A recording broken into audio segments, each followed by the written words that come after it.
Dzisiaj Wam pokażę samochód, który znam od tak zwanego dłuższego czasu. Zrobiłem w nim, mogę śmiało powiedzieć, że tysiące kilometrów. To jest Octavia moich rodziców. Często do niej nawiązywałem w innych filmach, w tekstach jeszcze. Tekst o niej był, także jak ktoś jeszcze pamięta tekst o tej Octavii, to fajnie, bo to bardzo dawne dzieje. No i dzisiaj Wam pokażę na filmie, jaka jest ta Octavia, z czym się je, co to w ogóle jest. To jest przedliftowa Octavia trójka, rocznik 2015. Zjechała z taśmy, jeśli mnie pamięć nie myli, 13 marca 2015 roku. Także niecały miesiąc temu, no jak to oglądacie, no to już koło miesiąca temu, ponad miesiąc temu skończyła 8 lat. Czy po 8 latach ten samochód jest nadal jak nowy, będąc cały czas w rękach tych samych właścicieli? Czy konfiguracja, która tutaj jest, i to TSI, które budzi grozę wśród wielu potencjalnych nabywców, faktycznie jest takie straszne? Nie będę Wam nic więcej mówić. To jest Octavia trójka w wersji kombi w kolorze beige cappuccino. Tutaj jeszcze na zimówkach, dlatego ma stalówki. To zignorujcie, na lato ma fajne alusy. I zaczynamy test samochodu, do którego było chyba najwięcej nawiązań, nie licząc mojego Peugeota. Jazda!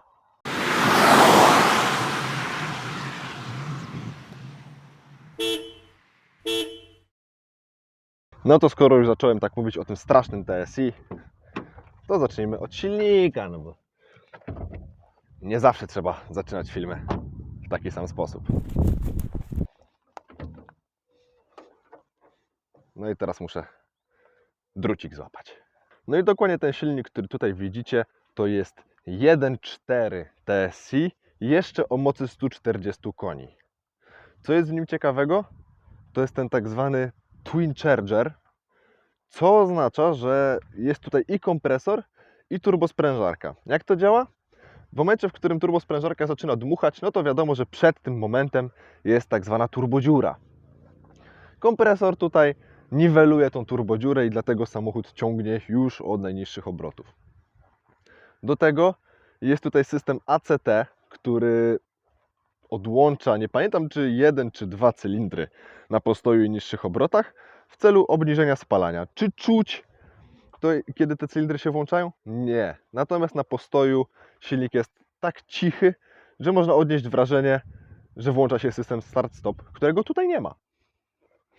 Co do suchych danych, no to jest tutaj właśnie 140 koni, 250 Nm i w połączeniu z napędem na przód, bo taki tutaj jest, i 6-biegową manualną skrzynią rozpędza się do setki w 8,6 sekundy, co jest wynikiem o 1/10 sekundy gorszym niż Octavia 2 RS z dieslem, której też kiedyś tekst wrzucałem.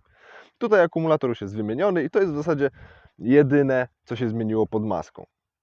Czy były jakieś problemy eksploatacyjne, takie związane z jakimiś usterkami samego samochodu? No to do tego przejdziemy za chwilę.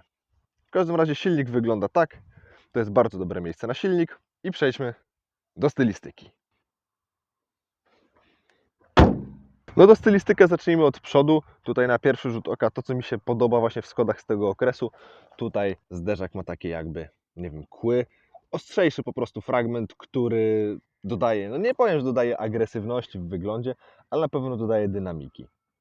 Grill też nie jest zwykłymi kwadracikami, tylko tu jest coś w stylu plastra miodu. Natomiast tutaj wyżej są zwykłe pionowe żeberka w chromowanej obwódce. I właśnie z chromowanej obwódki możemy przejść tutaj do znaczka. Znaczek jest wpisany to w cięcie, a od samego znaczka dalej biegnie przetłoczenie aż po samą szybę. To samo znajdziemy tutaj, gdzie grill się kończy. To przetłoczenie biegnie sobie tutaj, przechodzi w słupek A i dalej biegnie na dachu. Lusterka mają klasyczny volkswagenowski wygląd. O nich też mówiłem przy T-Crossie. Zero zaskoczenia.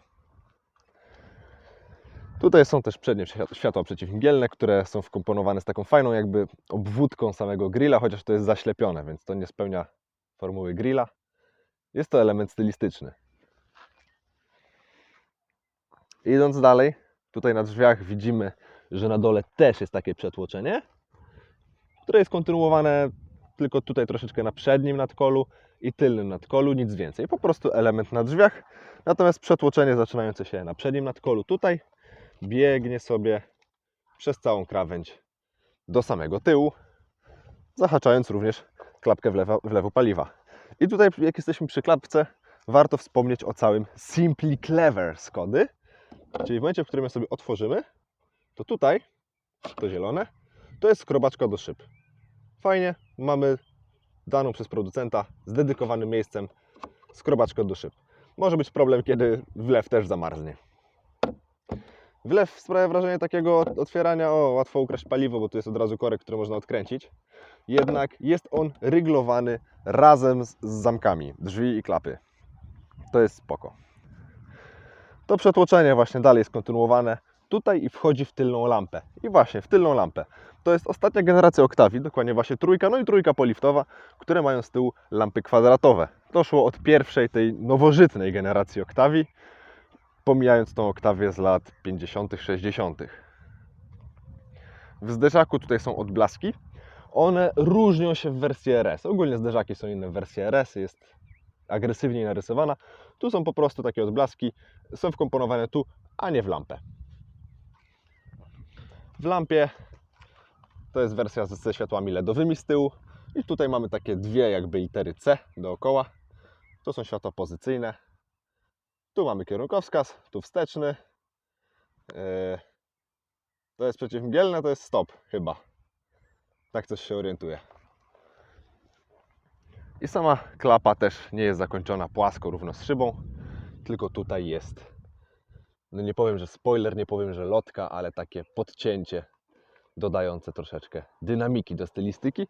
No i oczywiście kombi to jest ścięte, no to już nie jest era, wlazłem w krzaki, to już nie jest era kanciastych kombi po kroju Volvo, tylko już jest ścięte. Mimo tego bagażnik jest bardzo pakowny.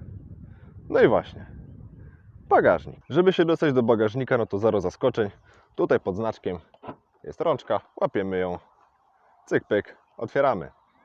I jak tutaj jesteśmy, to już będę gadać o tych rozwiązaniach Simply Clever jeszcze bardziej. Klapa ma taki gumowy dzyndzel, nie ma żadnej rączki, żeby łapać, jest właśnie gumowy dzyndzel, za który łapiemy i ciągniemy klapę, żeby ją zamknąć. Roleta też jest rozwijana, normalnie łapiemy za rączkę, ją ciągniemy, ale żeby ją złożyć, wystarczy klepnąć i się składa. Roleta również jest wyciągana. Jeśli ją sobie tak położymy, to z tej strony jest coś takiego, z drugiej strony jest to samo. Wystarczy je pociągnąć do środka, wtedy zwalniają się zatrzaski i możemy ją wyciągnąć do góry. I mamy dużo miejsca. W samym bagażniku tutaj też warto zwrócić uwagę na wyposażenie opcjonalne, czyli mamy listwę na zderzaku, która zapobiega zarysowaniom. Była wzięta z myślą o psie, żeby spokojnie mogła sobie wskakiwać do bagażnika. Tutaj również jest opcjonalna podłoga, dodatkowa mata na podłogę w zasadzie z napisem Octavia, która się odchyla. To jest gumowa, z drugiej strony jest wyłożona czymś w stylu reszty wykładziny. Wpływa to na to, że łatwiej jest to umyć, bo można wziąć po prostu na myjni, wyjąć i nie ma problemu. Tutaj nie ma typowej rączki, żeby odchylić podłogę, jest takie wcięcie. Łapiemy. No to jest tekturka grubsza. No i tutaj właśnie znajdziemy koło zapasowe z lewarkiem, z kluczem, z uchem holowniczym. No i tutaj jest całość ładnie polakierowana. Po 8 latach rdza? Brak. W prawej wnęce znajdziemy światełko, gaśnicę, trójkąt. No i taką wnękę, którą też można jakoś ustawić. Natomiast z lewej strony jest taki płotek, gdzie można wrzucić bardziej sypkie rzeczy. Bagażnik również zaszczyci nas gniazdem 12V, więc jak mamy jakąś lodóweczkę, jedziemy na wakacje, jak najbardziej można ją podłączyć. Same haczyki, jeśli jedziemy gdzieś z zakupami, mamy torby z jakiegoś supermarketu i nie chcemy, żeby nam się kaczały po samochodzie, to nic prostszego. Są tutaj w bagażniku 4 takie haczyki, wystarczy nacisnąć tu i jest coś takiego. Wieszamy i sobie wisi. Naprawdę działa. Fajny patent.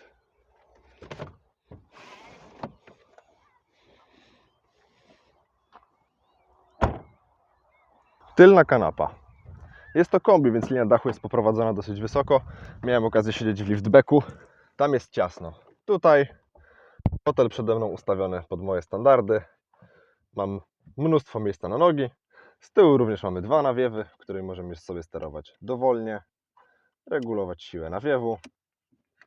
I mamy taką kieszonkę. Wszystkie fotele oczywiście mają kieszonki, to też nie jest żadne zaskoczenie. W drzwiach znajdziemy schowki. Takie niezbyt pojemne, ale żeby wrzucić jakąś torbę, książkę, jak najbardziej się znajdzie. Szyby elektryczne.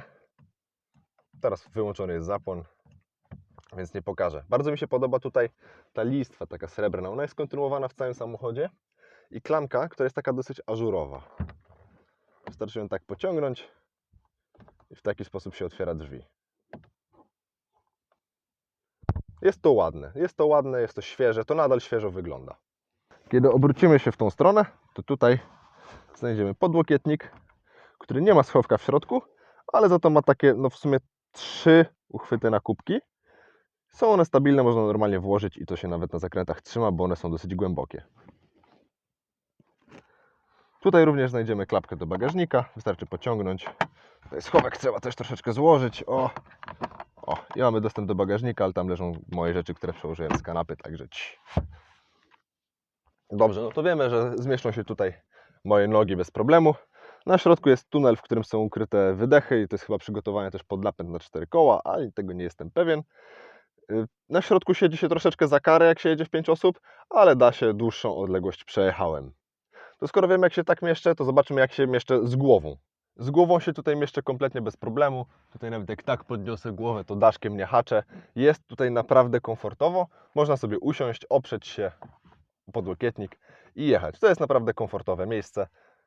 Ale zobaczmy, jak jest z przodu. Z przodu wszystko jest proste, czytelne, typowo volkswagenowskie. Tutaj jest jeszcze ekran, ten mały, on jest fajnie bezmatowy, więc za bardzo się nie palcuje. Zbiera się na nim kurz, co prawda. To jest wersja bez nawigacji, bez grzanych foteli, ale z dwustrefową automatyczną klimatyzacją. Tutaj można odtworzyć muzykę z Bluetootha, z jacka, w sensie z AUXa, z USB, z karty SD i z płyt. Więc jest wybór przepotężny. Kratki nawiewu są poprowadzone w dobry sposób, mogą zagrzać zarówno ręce, jak i resztę samochodu.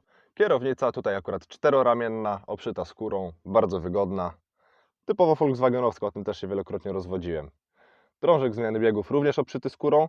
Jak wygląda po przebiegu, który zaraz zobaczycie jaki jest, to też się przyjrzymy. I mamy schowek z taką klameczką.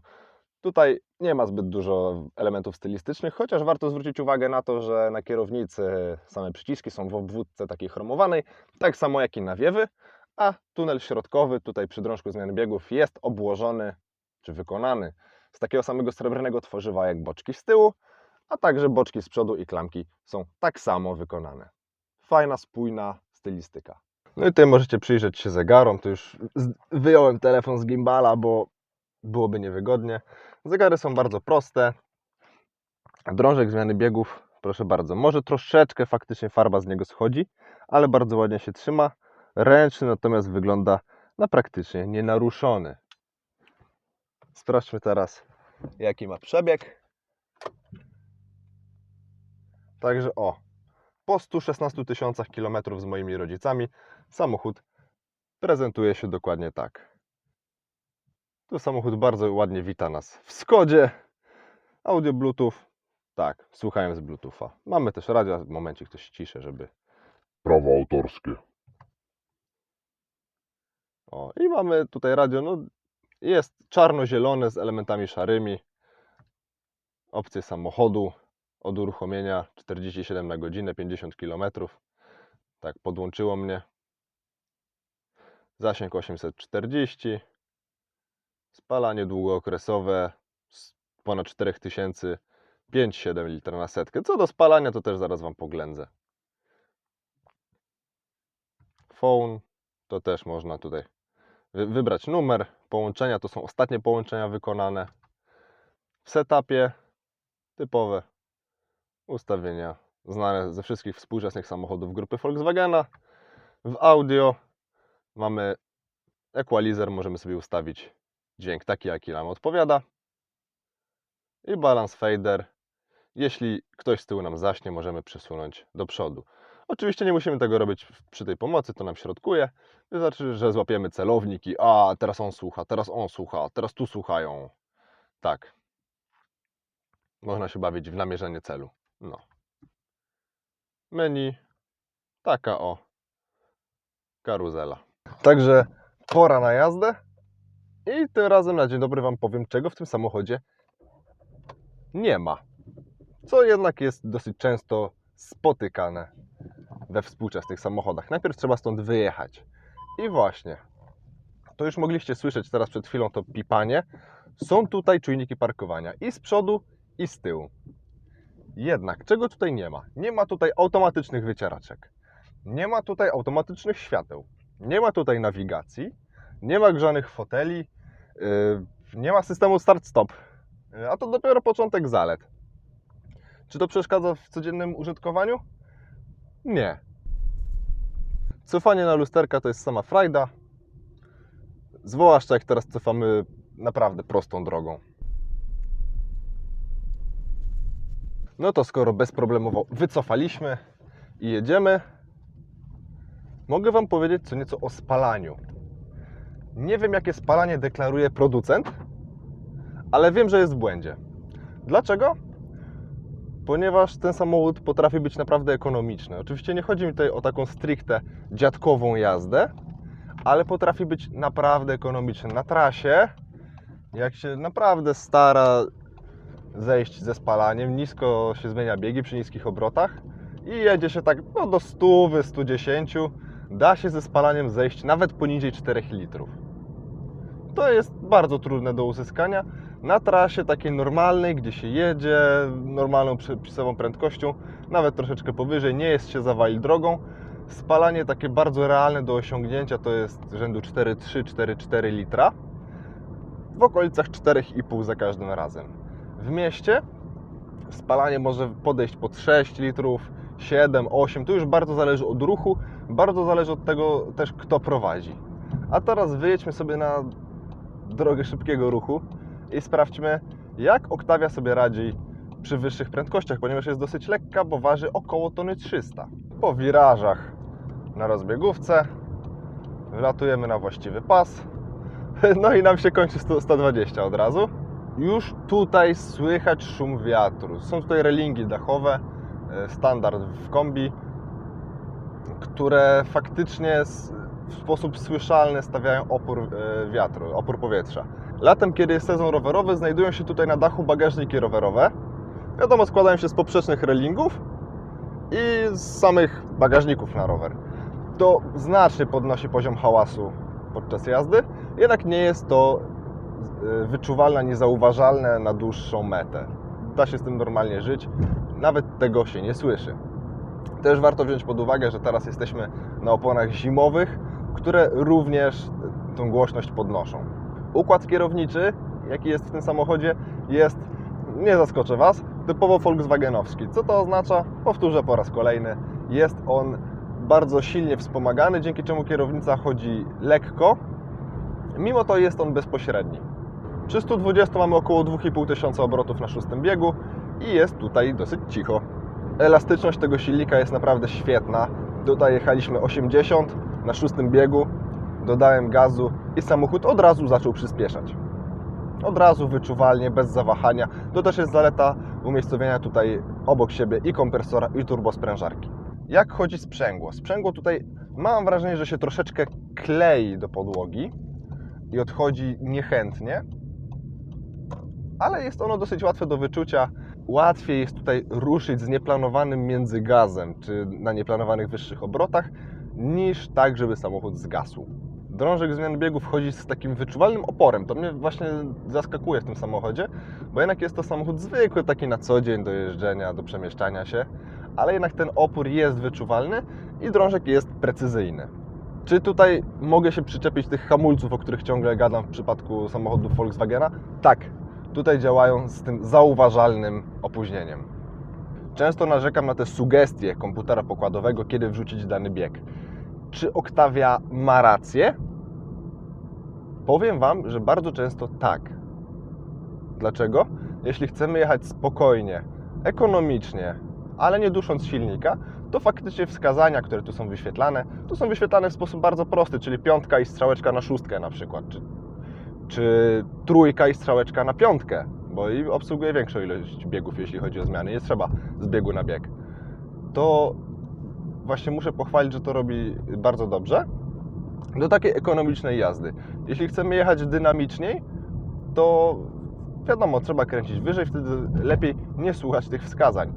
Tutaj też pojawia się druga natura tego silnika w tym samochodzie. On sobie świetnie radzi i z wysokimi, i z niskimi obrotami. Jeśli chcemy jechać spokojnie, no to faktycznie możemy spokojnie zmieniać biegi poniżej 2000 obrotów i będzie to dla silnika dobre i zdrowe. Natomiast jeśli chcemy jechać dynamiczniej, to spokojnie można go zakręcić do 3-4 tysięcy obrotów, czy nawet wyżej i nie zabraknie mu mocy, on cały czas będzie ciągnąć. To też jest właśnie zaleta konstrukcji kompresora i turbosprężarki. To wnętrze jest całe miłe w dotyku, tutaj wszystkie elementy są miłe, miękkie. Do tego wnętrze, nawet po tych 116 tysiącach i tych 8 latach, nie trzeszczy na wybojach. Jest bardzo dobrze spasowane, można sobie naciskać. Wiadomo, tutaj troszeczkę plastik dookoła radia wkomponowany w inne tworzywo, miękkie. Troszkę będzie trzeszczeć, ale nie jest to słyszalne, to trzeba naprawdę by się skupić i słuchać, żeby trzeszczy. Jakie były problemy w tym samochodzie? Problem był jeden. Dotyczył on wahaczy z przodu. Dokładnie tego, że trzeszczały one na wybojach. Jak się później okazało, była to kwestia materiału, chyba materiału, z którego zostały wykonane gumowe tuleje wahaczy. Po wymianie ich na nie pamiętam, czy to z wersji poliftowej, chyba z poliftowej albo z późnych przedliftów, problem ten ustał i tuleje nie trzeszczały. Warto też tutaj dodać, że na ten problem nie pomagało smarowanie tulei, bo i to w ASO próbowali. Trzeba było je po prostu wymienić na nowsze. Pojedziemy sobie teraz sprawdzić wybieranie nierówności. Teraz będziemy przejeżdżać przez dosyć znaną atrakcję, no nie wiem czy atrakcję, ale dosyć znaną infrastrukturę w Słupsku. Jest to pełnoletnie już rozwiązanie tymczasowe, które w zeszłym roku stało się rozwiązaniem chyba stałym, ponieważ jakieś krawężniki tu położyli, widzę, i znaki stoją sztywne. Dobrze, no to teraz mamy stary dobry bruk i jak sobie Octavia radzi z brukiem. Słychać w całym samochodzie dudnienie, ale nic tutaj nie lata, nic się nie trzęsie. Tam coś w drzwiach jest i coś lata. Poza tym właśnie słychać tylko to dudnienie opon o bruk. Jest komfortowo, dobrze tłumi te nierówności. Czy mogę na coś ponaczekać w tym samochodzie? No tradycyjnie no to co przy Volkswagenach, czyli brak emocji podczas jazdy, opóźnione hamulce i dobry, aczkolwiek nijaki układ kierowniczy. Co się tutaj różni od Golfa? Tutaj sterowanie tempomatem jest ukryte w manetce kierunkowskazów. U góry jest suwaczek, który służy za włączanie i wyłączanie tempomatu, a z boku są przyciski, które służą ustawieniu prędkości na wyższą lub niższą z dokładnością 1 km na godzinę, ale to jest dosyć typowe. Wada tego samochodu, ale nie tylko tego samochodu, tylko wszystkich nowych, jest taka, że jest tutaj bardzo zła widoczność ze środka, szczególnie pod kątem. Do tyłu już nawet nie będę wspominać, tutaj jednak dobrze, że to jest kombi, więc mamy dodatkowe szybki z tyłu, jednak jest kiepska widoczność, natomiast do przodu jest pozornie dobra, ale to może być bardzo złudne, ponieważ są bardzo grube słupki A, do tego stopnia grube, że potrafią zasłonić rowerzystę przed przejściem, a także cały samochód. Tu trzeba mieć na baczności, trzeba troszkę wyglądać, upewnić się, czy na pewno nic nie jedzie. Zapewne pamiętacie moje narzekanie na prędkościomierze volkswagenowskie, że one tak ładnie, liniowo schodzą, niekoniecznie zgodnie ze stanem rzeczywistym. Tutaj tego nie ma, właśnie tutaj tego nie ma. Skoda jest Volkswagenem, eliminując błędy Volkswagena, takie podstawowe moim zdaniem, i dodając swoje fajne, przemyślane rozwiązania. Też w przypadku Skody to też nie jest oczywiste, jak ją plasować w całej grupie Volkswagena, ponieważ do niedawna było wiadomo, że Skoda jest jednak tym modelem niżej, że plasuje się o wiele niżej Volkswagena. Jednak obecnie, patrząc na modele i cenniki, można śmiało powiedzieć, że Octavia jest naprawdę bardzo dobrym konkurentem Golfa. Można je rozważać równolegle. Tak samo Superb z Passatem i tak dalej. Kodiaq z Tiguanem. Chyba Kodiaq z Tiguanem. I tak dalej, i tak dalej. Można by wymieniać. Moim zdaniem teraz te samochody stały się tak podobne, że konkurują same ze sobą. Zrobiła się taka konkurencja wewnątrz grupy. Natomiast tą rolę tego biedaka w grupie przejął troszeczkę Seat, który jednak jest mniejszością w sprzedawanych samochodach i no jednak na drogach więcej widać Scoot i Volkswagenów. No oczywiście nadal Volkswagen na samej górze plasuje Audi, który jest uważany za markę premium, ale właśnie Skoda już nie jest tam gdzieś w okolicach Seata, razem nie dzierżą tego tytułu biedniejszych samochodów, tylko tu już jednak stoi ramię w ramię z Volkswagenem, czyli jednak z założycielem całej grupy, z ojcem albo matką, w sumie nie no, ten Volkswagen, samochód dla ludu, no to z Volkswagenem, z tym ojcem i równo walczą o klientów. Skoda, nawet przy podobnej cenie, wygrywa pojemnością, bo wnętrze Skody jest o wiele lepiej rozplanowane niż wnętrze Volkswagena, zarówno pod względem miejsc na bibeloty czy inne pierdółki, tak samo ze względu na ilość miejsc dla podróżnych. Powiedzcie mi, jakie są Wasze odczucia? Czy mieliście okazję porównać Golfa i Octavię z podobnych lat produkcji? Ponieważ jak się okazało, to Golf 7, którego testowałem, tam popełniłem błąd. On jest z 2015 roku, tylko został wyprodukowany w 2014. Zasugerowałem się rocznikiem zasygnalizowanym na szybach. Także tutaj porównanie jest bardzo bezpośrednie, bo są to równolatkowie tego samego segmentu z tej samej rodziny technicznej. Więc jeśli miałbym do wyboru Golfa kombi, Octavię kombi, brałbym Octavię. Tutaj różnica polega na tym, taka główna, że Golf występuje w nadwoziu hatchback i kombi, a Octavia w wersji liftback i kombi. Dla mnie to jest ten lepszy Golf. Jest to zauważalnie ciekawszy samochód, mimo tego, że nie jest ciekawy. Także widzimy się w kolejnym teście. No i cześć!